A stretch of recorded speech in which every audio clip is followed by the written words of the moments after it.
Hi guys, my name is Shival Rispa and I'm a host from Ukusema podcast, and today I'll be teaming up with Edwin Kiranga to navigate on real estate. Yes.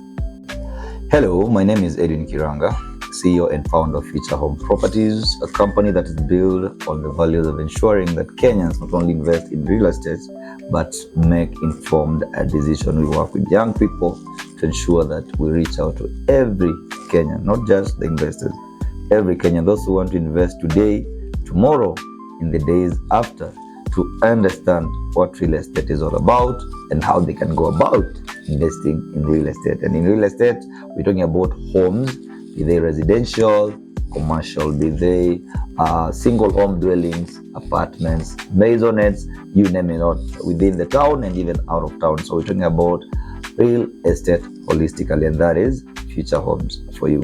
Thank you. Hi guys, welcome to Ukusema podcast, and today we're doing an interview, and it's kind of like out of like the everyday things we do.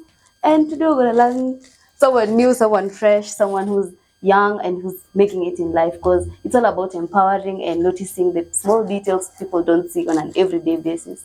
Yes, who am I here with today? Thank you very much. You're here with Edwin Kiranga, founder and one of the co-owners of Future Home Properties. Okay, co-founder or founder? We are two of us, so co-founder. Okay, So who is Edwin? Who is Edwin as a person, not as a founder? Who is Edwin behind the curtains? I'll need the whole paragraph to put that down. Edwin is simply a go-getter, a dreamer who realized the beauty of his dreams and decided he will do whatever it takes to realize those dreams. A young person with bigger dreams in this big city of ours. You're a person with a dream. A big dream. Dream ya kutoka block. Yangu ilianza kitambo. Yako ilianza aje? Give us insight. Good. First of all, I'm born, raised and brought up from the village. Nairobi was a luxury. You see, those who comes in once in a while during Christmas. Yeah. And then, of course, you go back to the village. So I always dreamt of living in this beautiful city. But at that particular time, Ochando ilikuwa home. So up until I cleared my class 8, that must have been, I think we are the 202 babies. We are the ones who cleared we did our KCPE during Kibaki to working year. So I was lucky enough to have scored good marks in my primary school. And I saw about good marks. I'll not reveal the marks, but I scored good marks in my primary school. Good enough to grant me a scholarship in this city. So I got a well-wisher who decided to give me scholarship in this city of ours. And that's the first time I moved to Nairobi officially kuja kusoma high school. So siku ya kwanza ulikanyaga Nairobi, it was for schooling purposes? Officially for schooling purposes, yes. Okay.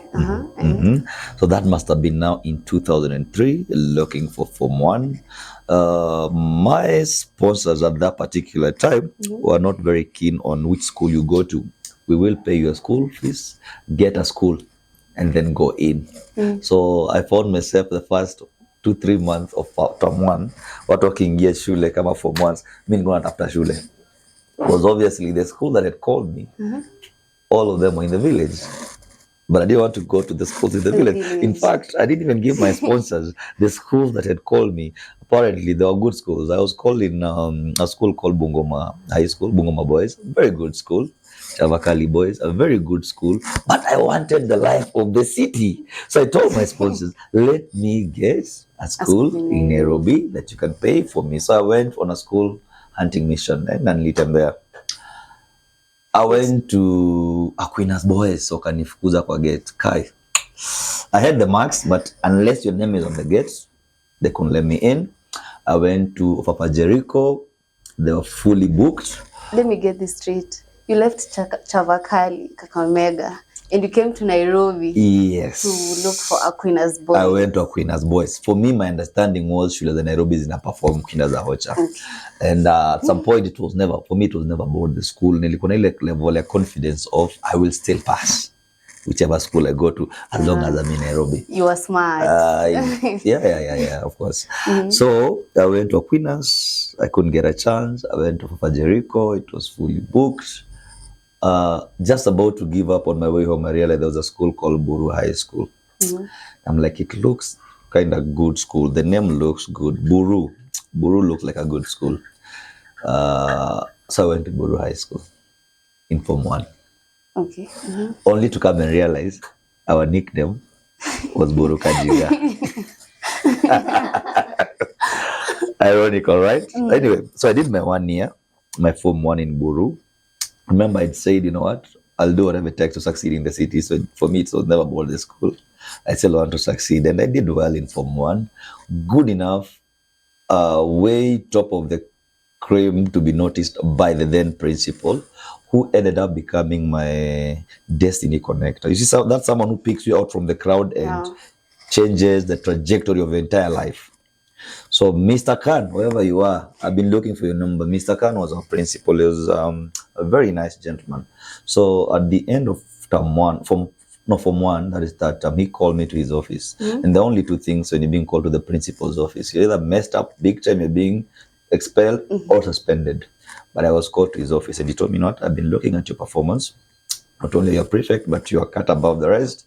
And we're opening a new project. We want you to come and become part of the school.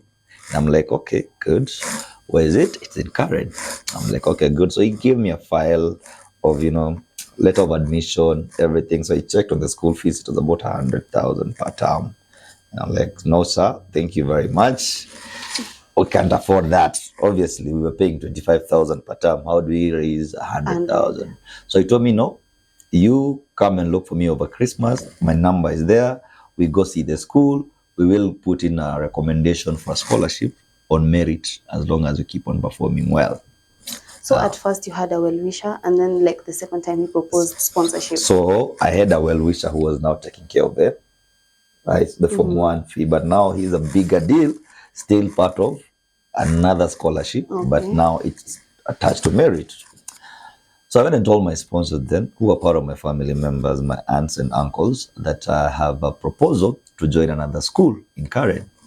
The first thing they did was to check on the school fees, 100,000. They said, no, we can't do that. And I'm like, no. He insists that we just go and check it out. So the whole of December, we never went.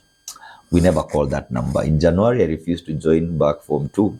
I still felt I still have a chance. Stayed home the whole of January. Until one day I decided, let me just call this guy. It doesn't hurt, right? So I called the guy. We used to have something called Simu ya Jamii. You guys might not understand Simu ya Jamii. Simu ya Jamii was like something like this, but all you need is a number and 20 or 30 bob. Then you'll dial any mobile number. It was Safaricom, by the way. Sizile Telcom. It was now a modification of Telcom, the bigger one now to this one. So I called the guy and he's like, we've been waiting for you. Your desk is ready. Everything is ready. Everybody's waiting for you. In fact, where are you? We're coming to pick you today. They came to Pipeline Estates. I was living somewhere Pipeline. No, they came all the way to Pipeline to pick me up with uniforms and everything else. And that's how I ended up in a posh school called Rasul Al Akram Academy in Karen. Very posh. But most important thing is, I think God had just opened up the first window towards my destiny. The success journey. The journey began there. Yeah. So the rule is very simple.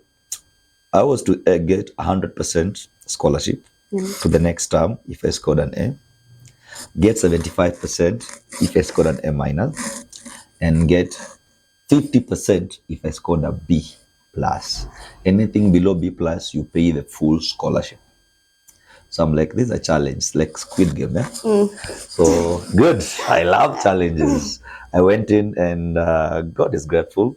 I never paid a penny. You scored an A. I never paid a penny. Okay. Yeah. Even smart. If it meant that nikeshe kwa class nikisoma, I never paid a penny till my 4th form. Okay. So that was the challenge that was given, thanks to Mr. Khan, and I took it up. It was a bit tough. I'll kid you not. I had to persevere so many things.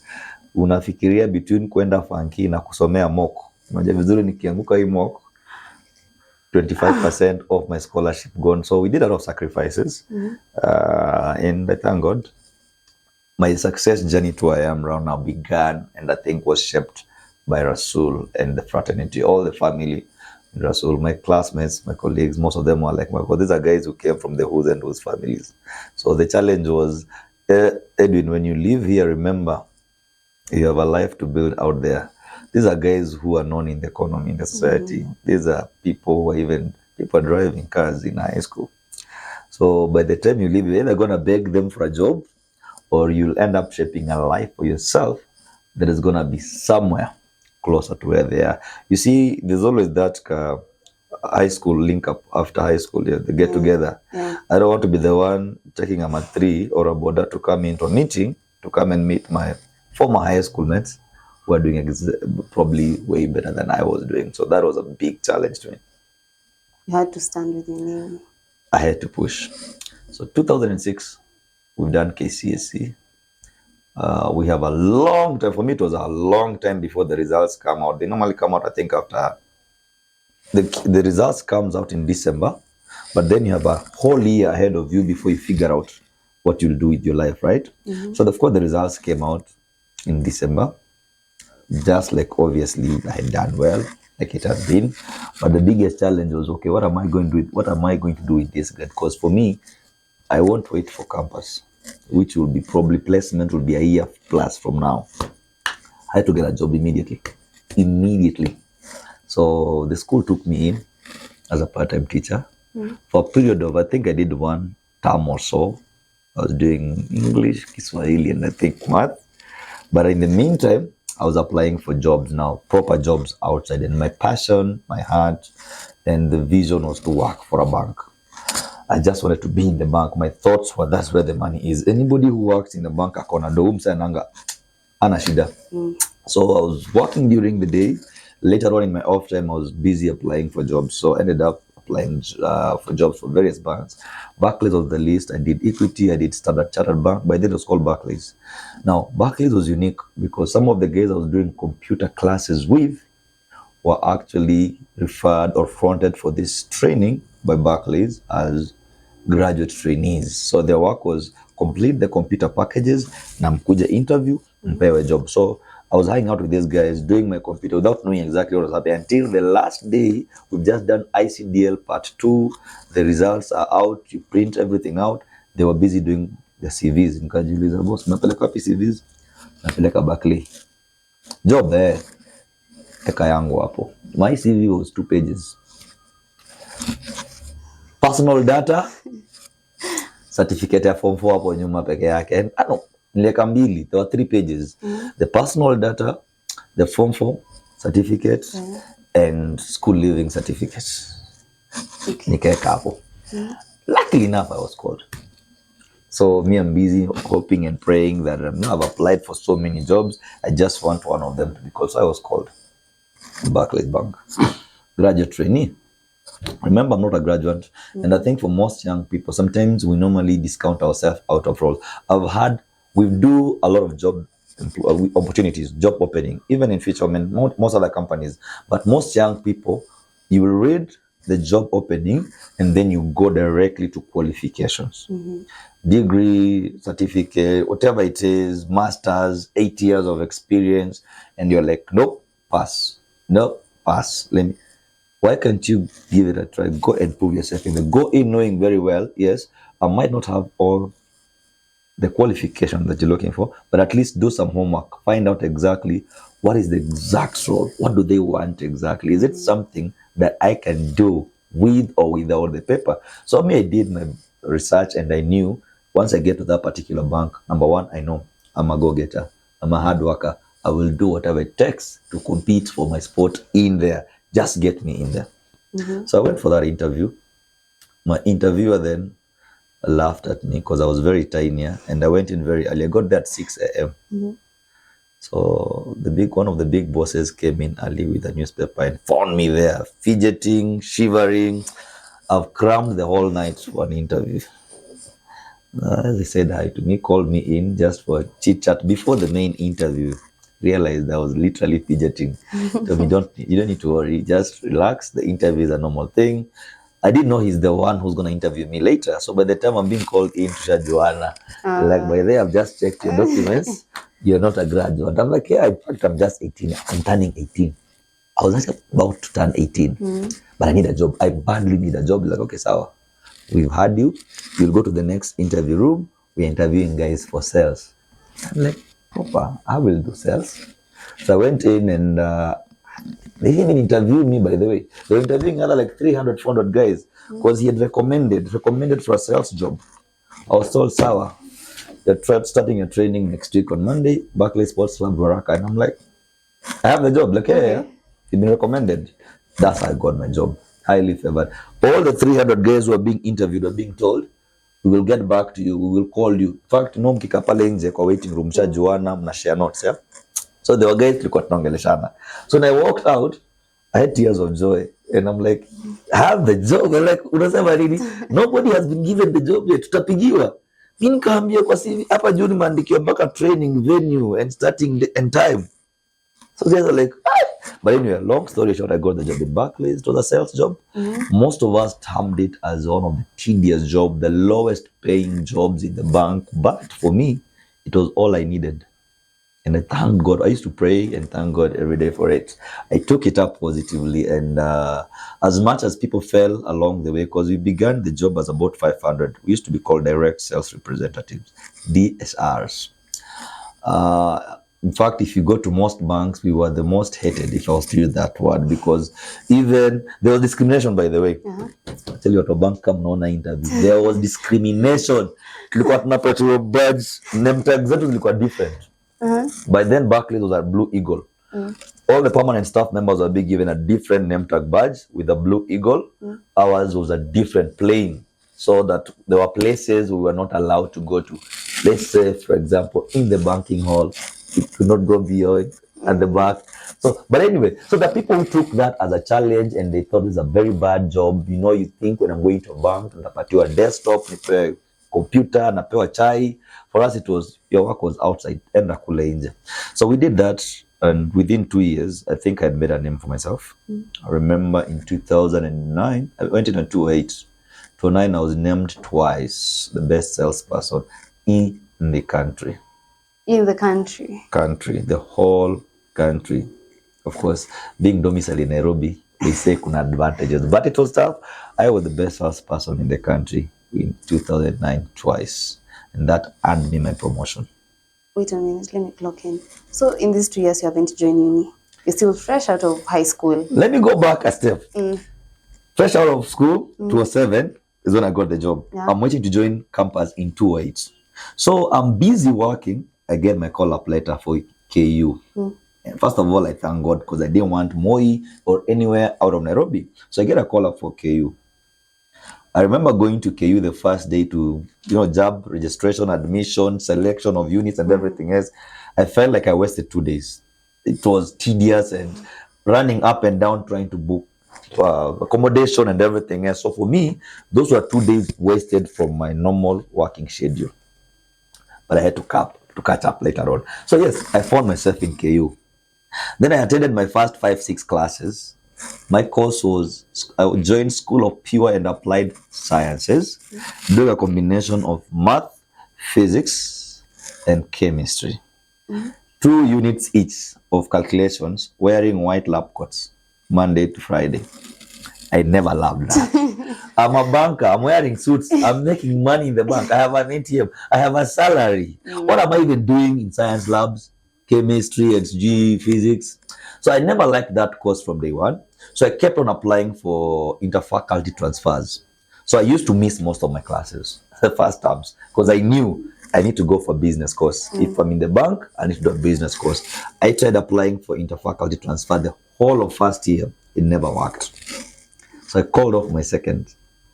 Going into the third semester, I called it off, waiting for the next for me to move. But again, it didn't work out. I applied, but I came in late, past the deadline. But luckily enough, KU were opening city campus. That must have been in 2009. That must have been my second day in campus. So I had one of the dean of schools who was a good friend of mine and was my client in the bank. I was sorting him up, banking and everything. So I told the guy, listen, I really want to join city campus to do evening classes so that I can be working during the day and studying during evening. Because what I used to do during the main KU, I'd come to town in the morning, do a few hours, go in for 12 to about 2 p.m. class, then come back to town and hand over my the performance for the day, then go back to KU. So there was a lot of thicker road, and by then it wasn't express, so it was thicker road. Traffic. That Githurai place was a nightmare. So I could do that like 3-4 times a day, and I was used to it. So when I had the opening City Campus, I literally begged for a chance to join City Campus, but evening class, and I was told, "You're a job student. City Campus is only for fully sponsored students." And I'm like, "How much is school fees?" It was about 60,000 per term as a self-sponsored. And I'm like, how many clients must I see? How many deals do I need to close to pay 60,000 per term? I'm like, I think I'll afford that. They told me, it's not your decision. You need to go talk to your parents to come and sign you out of a government-sponsored program to go and join the evening. To tell that they need to determine that they can afford the school fees. I told my dean of classes that I am the parent. Mi mwenyewe ni mzazi na mi mwenyewe nitalipa. So at some point he's like, okay, we will give it a try, but just in case vitu ziende mbaya, your slot is still available for at least 2 more years. You can still come back. And thus I found myself in City Campus studying from now School of Pure and Applied Sciences to become to become. And I think I was almost 2 years behind schedule now. The guys tulianza nao tayari washaingia third year. Mimi nimeanza first year fresh tena doing BCom. And at that particular time, I think I had just gotten my first promotion. I was moving banks because of the third year I moved banks from Barclays to Standard Chartered. But again, there's no way you're going to prove a point to your new bosses. You're on probation and you're running back to school. One has to give chance to the other. So for me, it was the school. I had to call off. Wow. Joined in as a new student, first year, call off. Focus on work, first secure the bag, then come back and continue. And I think I had a very difficult conversation with my lecturers. And my point was very simple. I need the job to pay the school fees. So it might take me longer, but I need the job to pay the school fees. So it comes to making a decision. For me, it was an easy decision to make choosing between the two. So eventually I ended up graduating. I took longer. But again, to most young people, I think the system has boxed us in a given the 844. I don't know how the CBC would be, but the 844 had boxed us in a way that go to primary for 8 years, high school for 4 years, campus for another 4 years, before even knowing what you're studying, before knowing how the market looks like. Most of us get influenced by our friends, our cousins who've gone before us. Because I'm doing insurance, go and study insurance. Because I'm doing law, go and study law. Without telling you how the market is. How I wish the system could allow us immediately after high school, you first of all test waters to see what you're good at, where your passion lies, and what you can deliver in. Then you can now go back and study that. Because what I did for me was a perfect match of what I had discovered that I was good at. I just now picked the education and matched in. For the fact that I had not gone to work first before school, I think I'd be a graduate in School of Pure and Applied Sciences, either in a major in physics or chemistry or one of those. So, but the good thing is I was able to test the work life first, the workplace experience, before now deciding how to match that up with what I ended up studying. So for me, BCom was the easiest, most friendliest course ever, because what I used to do in class was basically an application of what I was doing in the work office. I never did internship.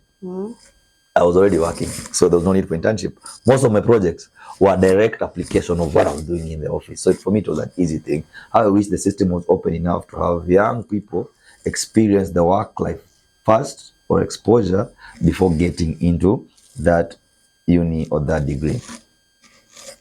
So this is you out of uni.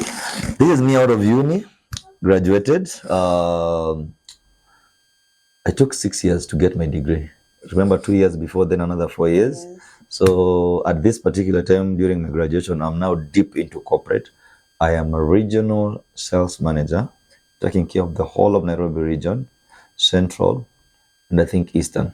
So today I'm in Nairobi, tomorrow I'm in Machakos, next week I'm in Meru, the other week I'm in Nyeri. So I'm running an entire region with close to 400 salespeople reporting to me. Funny enough, most of them were master's degrees holders, and I'm just graduating. I'm yet to get my degree. Again, point to learn. Sometimes it's never always about the papers are very good, but the inner passion and the drive is bigger than what we are defined by. Because apparently, most of the people I worked with and I have a lot of friends from then, for me, it was never about the papers that I had. In fact, we never discussed papers. It was a case of you want to deliver, you want to succeed. I've been there, I've seen it, I have experience. I will guide you, we succeed together. Some of them was twice as old as I was because I was still young. I went in at 18. So by the time I'm graduating, probably I was about 24, 25 thereabout, and most of the people I used to work with were way older than me. But as long as we understood what our assignment and what everybody needs to do to make sure we move from point A to point B, and success was the main driving goal, we did very well. I think that must have been NIC Bank, which was, I think I did about 1.5 years thereabout, and then I moved into real estate. So again, I was very hungry. I was young. There's nothing as good as being busy at what you're doing, and people are busy looking for you and discussing you in boardrooms. So I never applied for any jobs from the first job I applied for in Barclays. That first CV of 3 pages. I have never drafted a CV to look for a job. People will wonder how then. Get busy at whatever you're doing, and be sure you also create connections and networks along the way. People will sit somewhere in a boardroom and discuss you in your absence. There's a role somewhere, we need someone who can do 1, 2, 3 things. And someone will say, I think I know someone who can do this. What is he doing currently? They'll give you a CV in verbal. This is the best salesperson in this particular bank. He's this age, he's done 1, 2, 3, 4, 5 things. Like, okay, good. Give us his number. So I got a call when I was in Barclays. I got a call to Stanchart without knowing who was calling me. Only to go and discuss salary. We've been told about yourself. Just give us some of the certificates. And if you want certificates, remember my first CV had 3 pages. Yeah. Right now, I have a whole folder of certificates of merit. What asa za shule? Best in the country, best in the region. Sijui campaign zote ndio hizi. Chagua kenye mnataka. They're like, okay, sawa. Let's discuss salary. So you go to Stanchart again, you do your things very well. Someone else leaves here. They go to the next bank. Then they're like, hey, there's a role here for that young man. So from now, head of to regional head of. So I did all that, and one of the key thing, and maybe the lesson, and I keep on telling some of the young people I work with, there's never greener grass on the other side if you're not giving it your 100% where you are. I've always said that if I wasn't busy delivering where I was, nobody would have ever noticed me. And maybe I'll still be busy trying to look for greener grass. We get young people who get into the workplace, and then immediately they land in, they realize maybe they don't like what they're doing. They're busy job hunting. It's usually saying that it's easier for you to get a job when you already have a job. That my main hustle is to look for another hustle while I'm doing the side hustle. That's what they say, right? You will never get that main hustle. If your work is you'll keep on looking for that main hustle until it come. Be busy at your main. Let whatever you're doing be your main. Give it 100%. And guess what? If as long as the passion, the drive, the zeal is there, someone out there will be able to look at whatever you're doing and call you in. So here we are. NIC, things have really gone well. And I get a call by someone from a different industry. You've done well in banking. Tunataka kujaribu kuuza properties. I'm like, properties? How? They're like, no, we want to give you a challenge because umezoea kuitwa kwa bank, sasa kuja huku nje. So I went, listened to these people, and they really came in hard. Someone had done a good homework on me. They knew my passion, what I want. But this was a lot of time I'm a family man. Again, I had a motivation. At the age of 21, while in Barclays, money comes in. I'm in KU. You know the campus life. Yeah. Pressures and everything else. So I had to get something to keep me focused. Otherwise, nigga lose focus. So at the age of 20, I had a wife and a kid. At the age of 20? At the age of 20, I had a wife and kid. My firstborn is currently in Form 2. I think if you have to go in contest of parenting, I've done more parenting than people who are 10 years older than me. My firstborn is actually in Form 2. My lastborn is in grade 6. Yeah, I have a teenager. So for me, that now became my main motivation. As much as we had a lot of instruction on the side, every now and then I'm like, you know what? I have a goal. I have something that I need to look forward to. Otherwise, then I'll easily be distracted. So someone comes in and tells me, you know what? We know what we've done a bit of homework on you. We know where you are, where you want to be, your family drive, and everything else. So someone comes and gives me a blank check. Decide how much you want to be paid, plus a few other packages. We want you to start working on Monday next week. It's a tough call to make. You have to quit banking. My entire village respected me in the village. You know that village in Kakamega? I used to go in and huyu nule kijana unafanya kazi kwa bank. Whether you have money at that time or not, wewe unafanya kazi wapi? Kwa bank. And to them, that is an achievement. Before even the degree comes in. So I have to quit banking. Nitamwambia nafanya kazi wapi? Kwa mashamba. That doesn't make sense. Real estate. But anyway, I made a call. So risks are there to be taken. And of course, I had some mentors. One of my best mentors, who was the guy who gave me the first interview, remember, in Barclays, kept on, he was my mentor for the longest time. We still talk. So I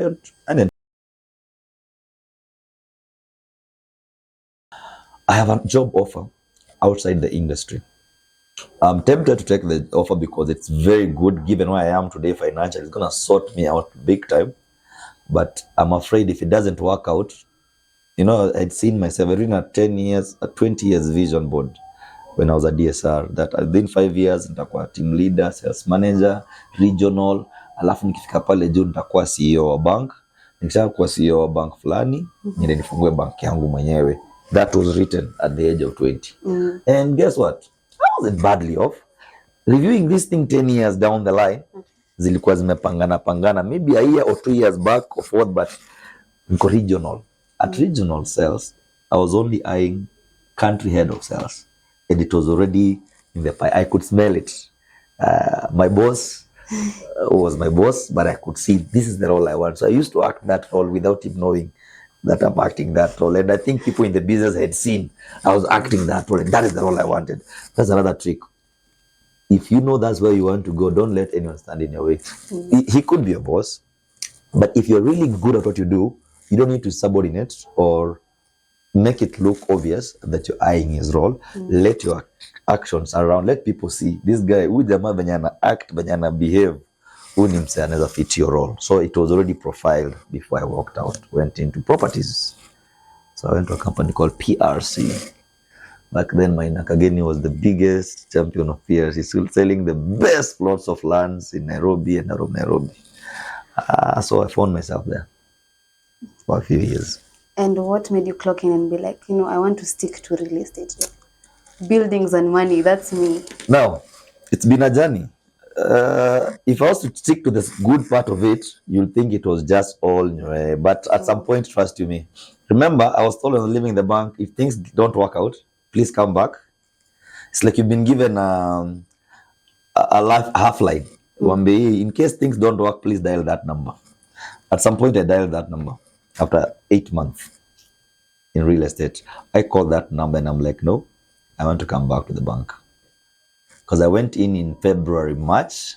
By end of the year, that year, after about 10 months on board, I called the bank back and I told them I need my job back. And they told me, so in fact, we won't give you that one. We will give you something else, but wewe kuja. And I had an offer. I was to report back to the bank in January the following year. So one of the things that I really love properties because it's about investment and just buying, but I was a bit skeptical. I wasn't seeing the bigger picture of me making you wealthy in properties with 50 plots. You have 20 in Kajiado, 20 in Isinya, 20 in Nanyuki, 20. I was looking at, can there be something more than just... And then there's a lot of things coming up, a lot of issues, documentations, unmet promises. And for me, my word is my bond. Actually, most people I've worked with and where I've gone, that word has been my bond. If I promise you, I will deliver. Even if I don't deliver today, I'll deliver tomorrow. So at some point I realized my name was being put on the line. So I offered to resign. And I was resigning from a big paying job. My take home at that time was close to 1 million shillings. Okay. My take home at that time was close to 1 million shillings because the company was paying me close to 500,000. When I was leaving the bank, I had a mortgage for my first apartment. The mortgage is at 20 years. So I told them to pay it off. But they're like, we won't pay it off at once, but we can put in like 300 Gs. I used to pay 35,000. So if you put in 300 Gs, it means I'm going to finish this thing off in the next 2 to 3 years. So they're paying my mortgage about 300 Gs. And then I had one of the best cars. I was driving a very big car with a credit card to spend money on. So net at that age, I was taking home close to a mic, and I have to resign, leave all that behind. It was a difficult decision. In fact, most of my friends, people I used to do now with at that time, they're like, "Edu manze usidu hivyo." Now I'm like, no, I'll have to, because if I'm going back to the bank will tell you, we can't match that. That's insane. That's a CEO salary. We can't match that. We'll give you something good, polite, but something within. And then, so I had to resign. I called my boss and told him, listen, I love everything about this job and the lifestyle and everything else, but dream, vision, ambition kidogo hatuendani. So this end of year party is my last working day. Here is the car keys and everything else. Come January, I'm gone. Luckily enough, on my way to Damascus, I met Jesus. So one of the competitors in the same industry had been eyeing my move, because I was only in for 8 months, but we had made serious moves. We had hired new salespeople. There was a new drive. My entire job has always been working with salespeople, and for me, we ain't working together. Kama wewe uko na low energy, unaingia Monday tunachochana ile serious. We're going out there and you're going to conquer the market. We're going to make commission. We're going to make money. No client's gonna tell us no. We're not taking a no for an answer. It's either yes, you're buying, or you're giving me someone else to buy. And we did very well. We conquered the market in different angles. Most of the guys we worked with, even from the first real estate company, I'm glad to say some of them are at the same level, running their own companies, because it was, we are going to the market to leave no stone unturned. So by the time I was leaving, someone else had noticed. These guys, we used to beat them, but now they're doing very well than us. Who's the challenge? That guy they hired. Then the word gets to them that the guy who came in has just resigned. Where is he going? He's going back to the bank. No, we're going to hijack him. I was just hijacked along the way by someone pretending to be a client. They want to discuss a business. We went to a particular hotel somewhere in town. So I'm like, I listened to whatever they're putting on the table. I'm like, but whatever you guys are telling me would have made sense 2 weeks ago. So I went to my pocket and brought out a whole contract, signed. This contract has been given to me by my mentor in the bank. This is someone that I highly regard, and I cannot turn them down. If I turn down this contract, I'm blocking all my way. So I have to go back in. This person took the contract and shredded it right there and then, and told me, forget about it. We'll give him a call. We'll have him understand we're giving you something that you can't turn down. So of course, my journey in real estate had to continue.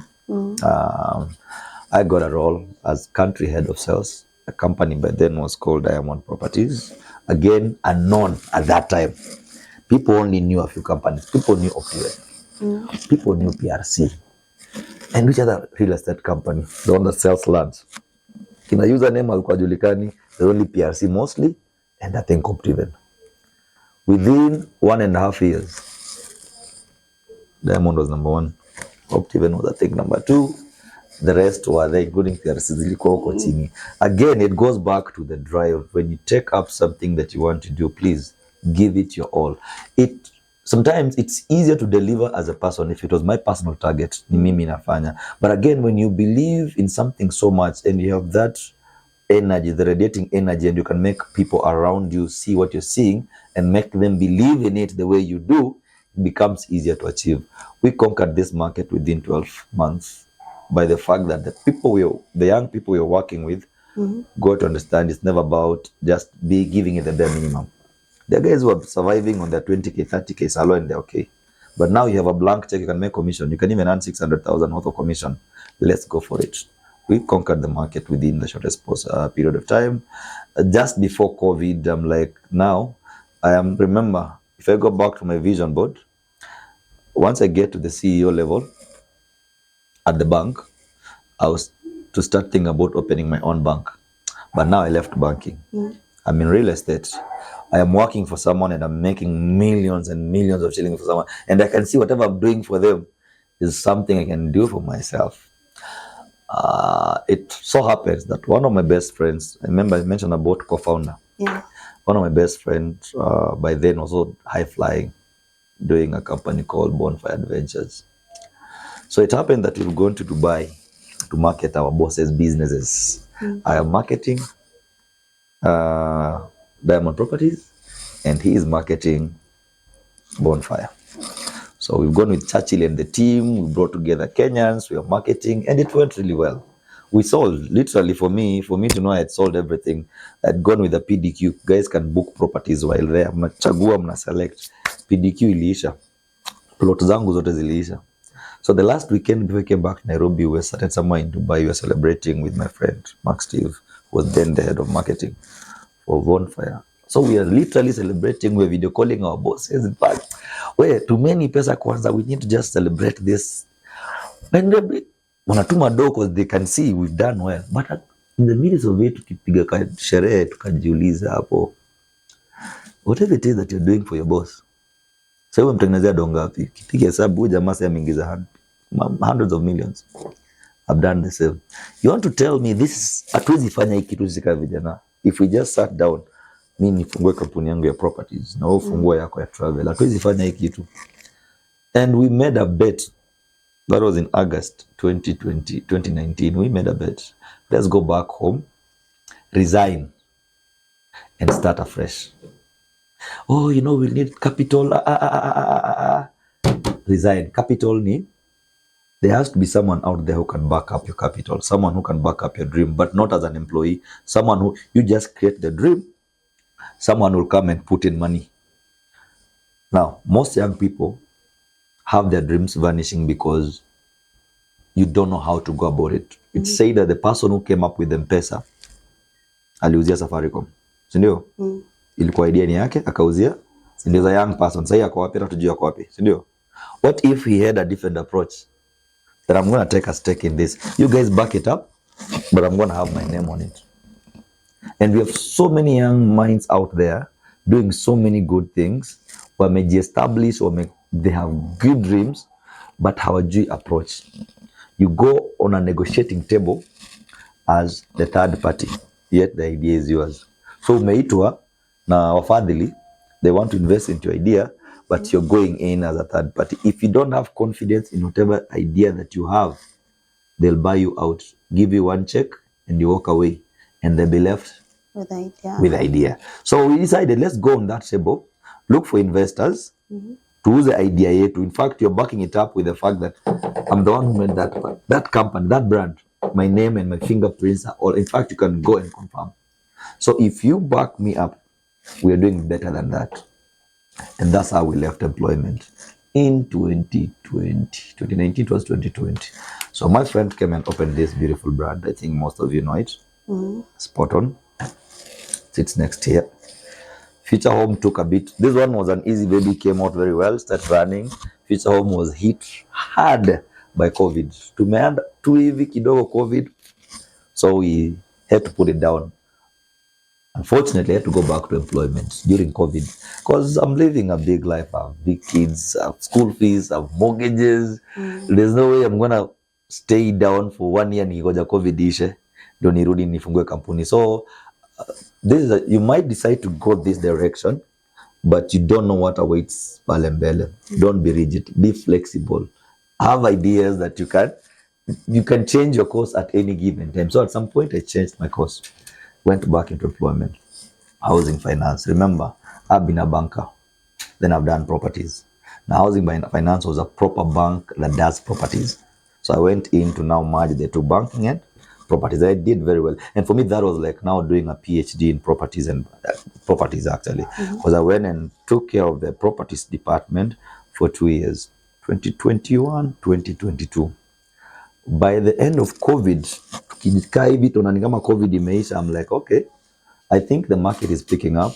So now that is now when Future Home was now reborn afresh. So I'm leaving housing finance to now come and properly focus on future homes, creating employment and fulfilling people's home ownership dreams My main goal is still to have, I need to employ at least 1,000 plus people, young people that is, people who can come on board. Tuchochane hapa asubuhi tukienda, everybody wants to buy a home. Yeah. Everybody wants to own a home. Unfortunately, many of them don't buy out of knowledge. Just because so and so bought somewhere, what have I mean?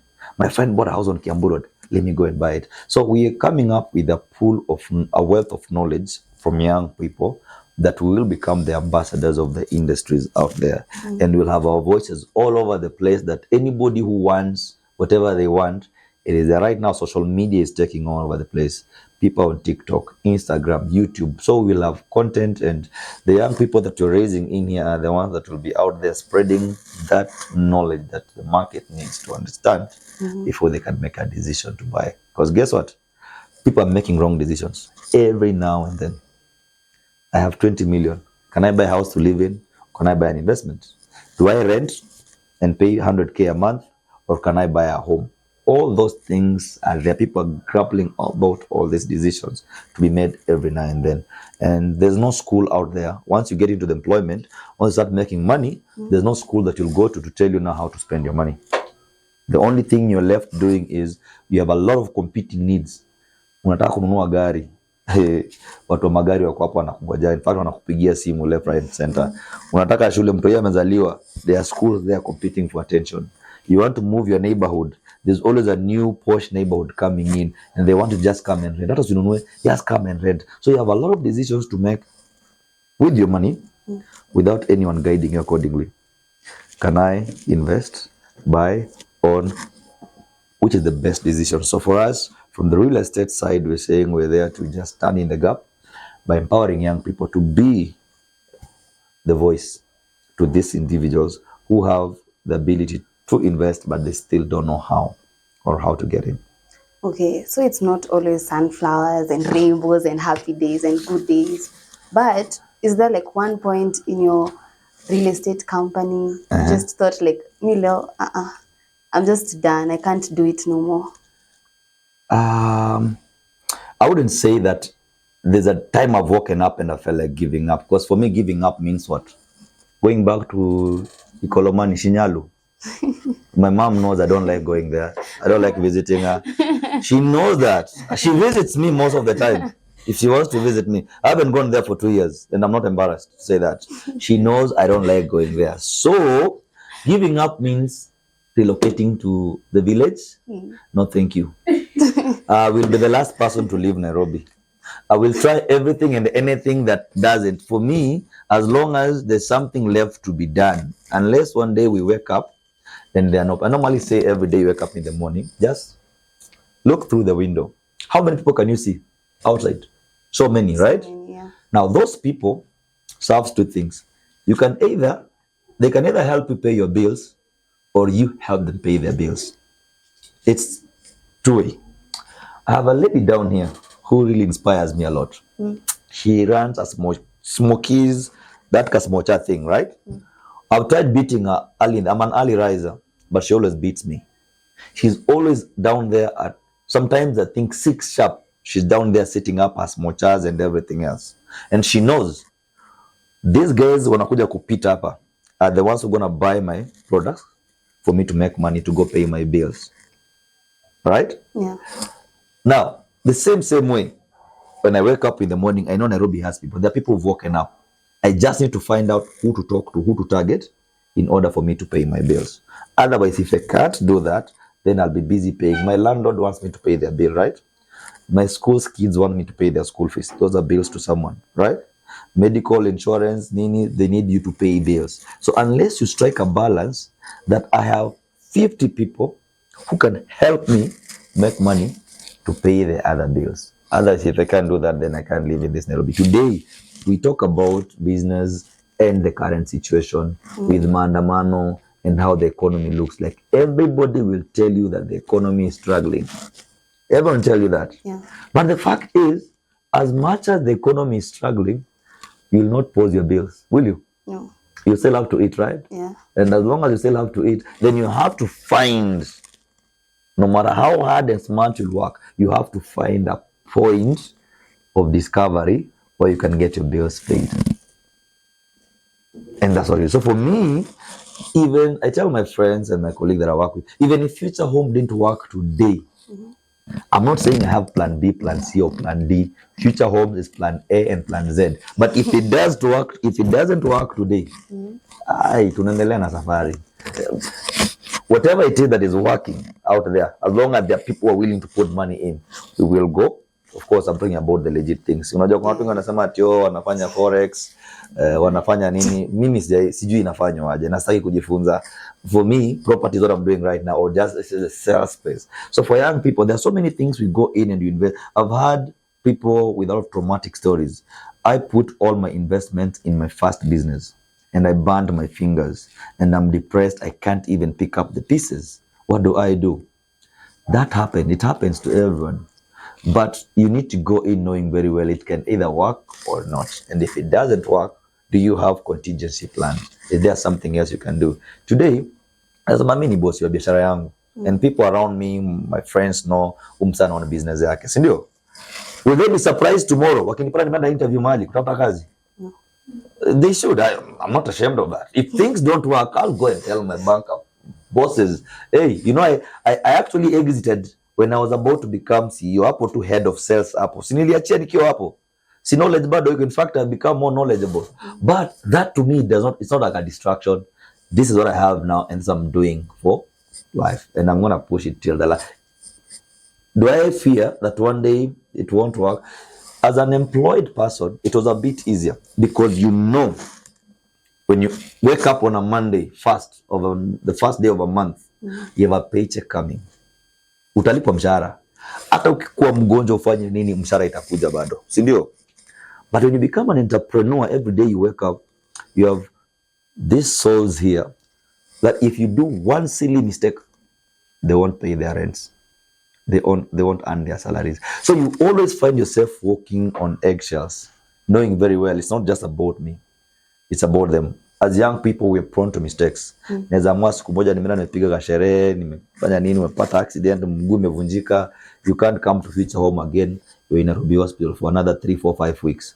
What will they be doing for 3, 4, 5 weeks? Will the business survive within the next 3, 4, 5 weeks and you're not away? No. So there are things you look at, and once you get this kind of responsibilities, you even look at yourself differently because it's not just about me, it's about my family. I have what you call the extended family, who are for me my employees, the people I work with, and even my clients. I have made promises to deliver. If we are not here tomorrow as Future Homes, we'll deliver those promises. So it's a unique place to be in, give a lot of responsibilities, but again, it makes you act and think in a different way. Okay. What advice would you give a young person who's just trying to be in real estate, has the knowledge but doesn't have the means, but has like 200K and is like, you know what, I feel like I also want a real homes estate thing coming up with my name on it. Real estate with 200K? Yeah. That's as capital, right? It's easy. Number one, please, don't invest the money if you're not invested in the knowledge. You need to understand what is that you're going into. Remember, real estate is very wide. I have a friend who started her Airbnb business with something just below 200K. Studio. A studio in Kilimani right now, if you're very lucky enough, you'll get a studio of, say, 40K rent. But you need to begin in Kilimani. And that's your Kimau. You'll get a studio, what else would be? A studio of 20-25K per month. Lipa miezi mbili, only 50K. Furnish it, not very expensively or posh, but just decently enough. We have Pinterest, and you'll get all the ideas online how to make a place very attractive, right? So with 200,000, you've furnished up that house nicely, but that's not it. Then now you need to market. Who are the consumers? Because it need to be fully occupied. Worst case scenario, 80% occupancy. And marketing is where you win or lose. If you can market and give people good customer service to refer you to their friends and keep on coming back. So there are so many things that one can do with 200K. You want to come in real estate. Yeah. 200K can mean, let me open my own agency. And your agency, I didn't tell you before we came in here, Future Home as a brand, I used to do Future Home from my balcony. I have my laptop. I would walk around, look for properties to sell, take photos, come sit on my balcony. I have a few contacts here and there, create some nice videos and reels, sponsor an ad on Instagram with your company, Future Homes, but at na ofisi. Get inquiries. I've seen you advertise this property in Kilimani. Yes. Can I view it? Yes. Let's meet in Yaya Center. Namchukua Yaya Center, nampeleka site, anaona akinunua. I get my 500,000. Then I go back to the balcony. So there's a lot that one. Actually, I'll say real estate is one of those industries that might not need capital to venture into. It needs only knowledge and some passion and self-drive. We have a lot of young people out here. Look at how the market has been. Chinese developers have come in. They have converted Kilimani, Kileleshwa, Lavington into high-rises. Those properties are being bought day in, day out. And they're being sold by young people like me and you. The only thing one needs to know, these developers won't kick you out. If you walked in and told them, I just want to know about this product, so that I can go and tell a few other people, right? They will tell you, kuja ingia, they'll give you brochure, they'll give you all the materials. You want the videos, they will send you the videos on your WhatsApp. Now, when you go back home, all you need is data. Take those products, post on your status, post whatever it is where people will see. Then just try and sumbua soko. I normally say that. Sumbua soko. Remember, the lady for smochas here knows very well. She must come very early in the morning and place those smochas there visibly so that we can see and buy. Sindio? Yeah. The same thing. If I have to sell that property, I need to take it from the producer, place it somewhere where I know it can be seen by people to ask questions, or I'll talk to them and be able to sell. All I need is to just close the first sale. Once I close the first sale, I have learned. And then I can move on to the second, the third, and the fourth. It's not like driving school. It's not like driving where I must go to a driving class and learn how to shift gears. It's not like, these different optical courses where you must go sit somewhere for someone now to train you on this is how. Just a matter of you getting what you call, just get the interest and then go in. Nobody will tell you, we have a lot of projects breaking ground every now and then. Tafuta jua tupitie hapo, hata kama huwezi expensive. Kuna hizi affordable housing za milioni 2, 3, 4, 5 zinauzwa huko nje, sio? Tafuta hizo, and by the way. So these affordable housing, how much? There's one going on right now, right behind Prestige. Prestige, nyuma hapa, there's a Woodley something going on. 2.5 million.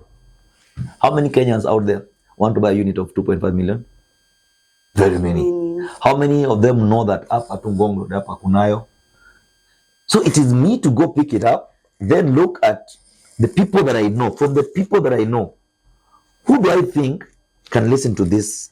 I'll call it nonsense for now until it becomes. So I need to go share this nonsense with some people. Who do I think can listen to me? Then you start from there. And with time you realize, so someone will go and ask you more questions and more details that you don't have. You'll run back and get that information. Now walete. So how do I buy? How do I pay? Then finally you realize, kidogo, something is working. I am one of the firm believers that today hapa Nairobi, if you tell me that Edu imekaa for 1 year in a job, I'll just probably think, for the lack of a better word, you haven't given it your best. You don't want to think out of the box. I'm really avoiding to use the word you're lazy. If you tell me I've gone for 1 year, na sina job, my first question is, how are you even paying your bills? Okay, let's say you're staying with your parents, so I'll live your rent, I'll buy food, so you're comfortable. Maybe that's the first problem. You're comfortable. Kau kuija kidogo, you go na life, ujue jioni hata sina sapa, utafikiria. Because sometimes human beings just need to be exposed to some conditions that will make you think. For me, if it weren't for the fear of going back to the village, I would not have thought of doing those job applications. And even after getting the job, if it weren't the fear of becoming broke and going back to where I came from, at some point I would have given up. Sometimes unaenda kwa job umekosana na mdosi amekusomea bure, you feel like you want to bang the table, but you know very well if I do that I'll be fired. And if I get fired, I'll go back to the life that I never desired. So there are things that keep you thinking. So Sometimes as human beings, we need to be exposed to some situations or conditions that makes you think out of the box. I like what COVID did. COVID made people think, what walifikiria? Before COVID, life was just normal. But when COVID came in, people realized, kumbe you can wake up one day, you can't travel, you can't even go out, you can't sell, you can't go to work, your company has closed down.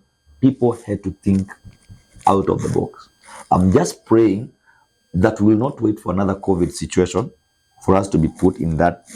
In fact, for Kenya right now, we don't even need COVID. The way the economy is right now, it's topsy-turvy. Today, iko kesho haiko. So we constantly need to be in a position of, we need to be constantly thinking about tomorrow. Today we are here, Future Home is doing very well. But I know tomorrow maandamano will come up.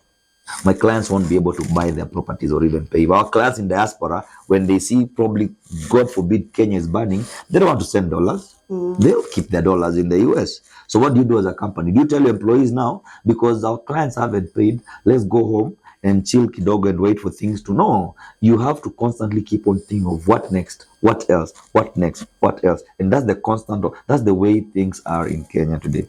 And if everybody took it upon themselves to think in that direction. So today I've done my hustle. I've made my 50 G's. Good. Is that enough? Things can be worse. So what else do I need to? What else? What else? What else? In that constant state of thinking or thought process, you won't fail to find something that you can do for sustainability. Okay, so currently the way in Kenya there are large market shifts. Tomorrow we're waking up, it's over here.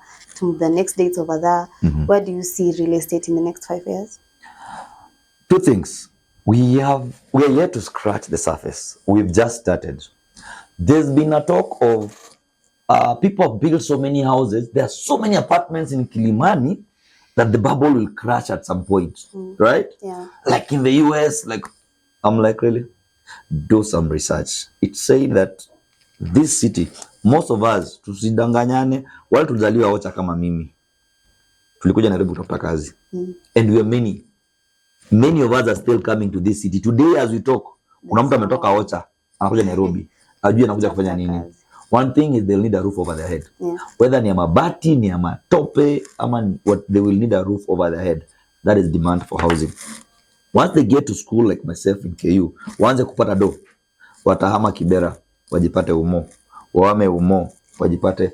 They'll just keep on moving and shifting until they establish an equilibrium penye sawa nafaa kuko, kama ni Kilimani, kama ni Karen, ama ni wapi. Now that movement is demand on its own. So nyumba hazitaisha, demand za nyumba hazitaisha, ziko. As long as people are still coming into the city every day. And nowadays hata si watu wanakuja city peke yake, we even have foreigners coming in. Unatafuta kazi hapa. So the demand is there. The only thing that will happen is tech is playing a very major role. Technology, that is. Gone are the days utajenga nyumba ya simiti. We call it brick and mortar. That will take you 18 to 24 months.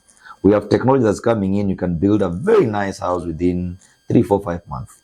Now that is the key game changer, the main game changer. So even for us who are playing into the supply side, and we are the one bridging the gap between the market and the developers, I can't just say mimi siwezi uza nyumba za, I can't sail out of town. Maybe I won't do Ngong. I just want to be in Kilimani. No.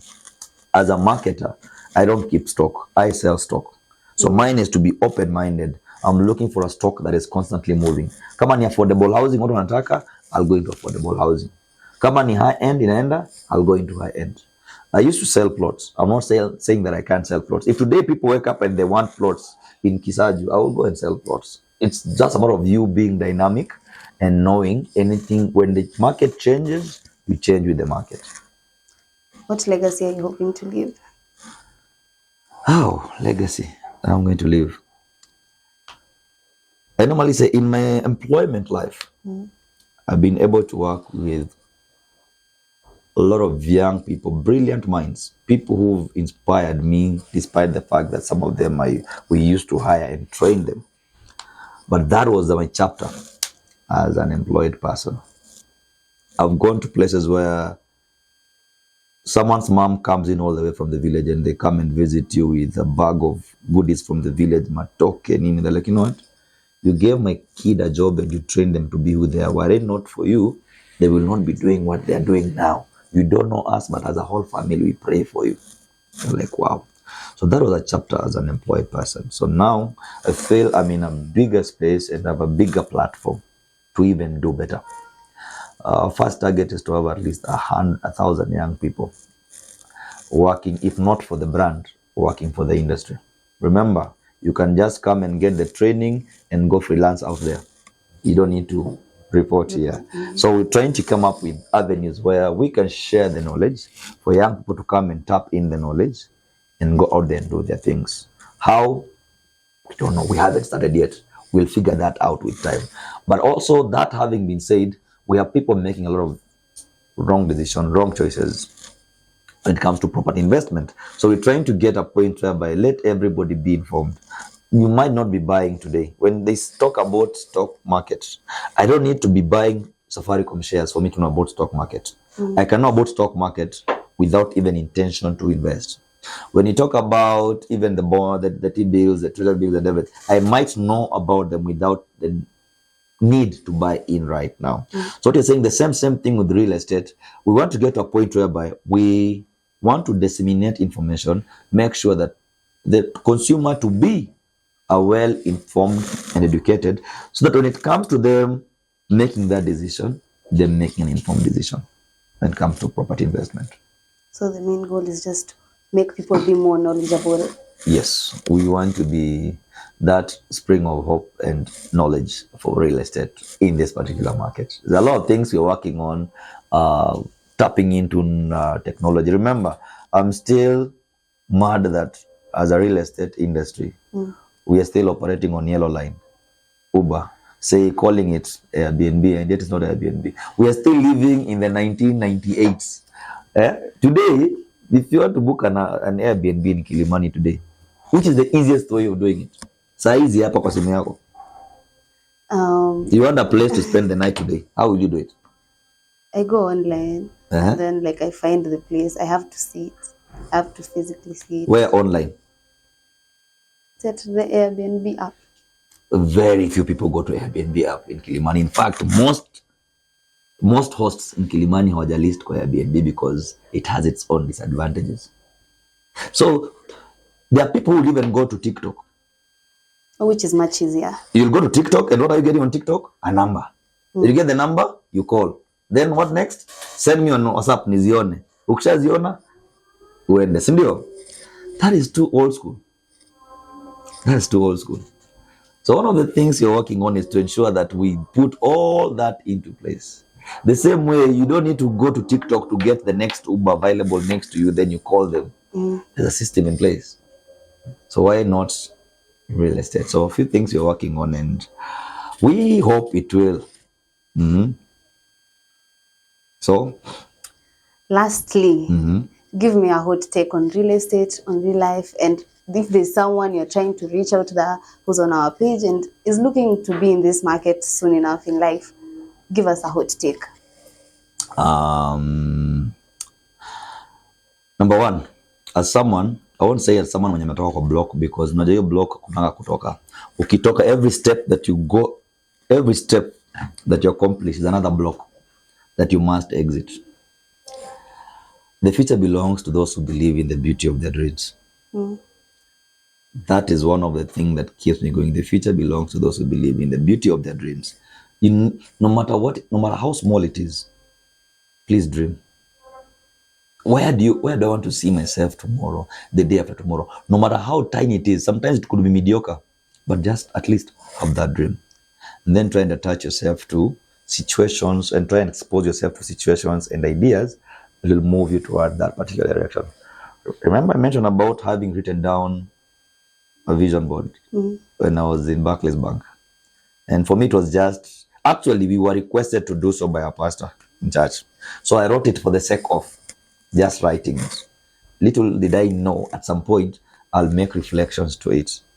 So at some point, I said, okay, so let me just try and make it more visible. And by doing that, kidogo it kind of stuck. And I'm like, okay, I think it looks clearer. It might not be very clear, but that's how I want to go. And challenges will come. You get to a point you feel like, I'm young, I don't need to be pushing this much. I can just decide to take a few steps back and just become a normal person. Why am I just pushing? Why should I be the one pushing the limits every now and then? But if the dream is vivid enough and clear enough, it will give you a reason to push for it. So for my young friends down there, regardless of the situation you are in, regardless of where you are in, just dream. I'm saying this from someone who was once deep in the village. If someone spoke to me when I was in class 6, 7, about if I'll ever go to high school, I would have said they're lying. Because looking at the family setup and how everything was, there was no Form 1 inside. And that was, I think, at class 6. You know, there's an age you get to and you start knowing things, right?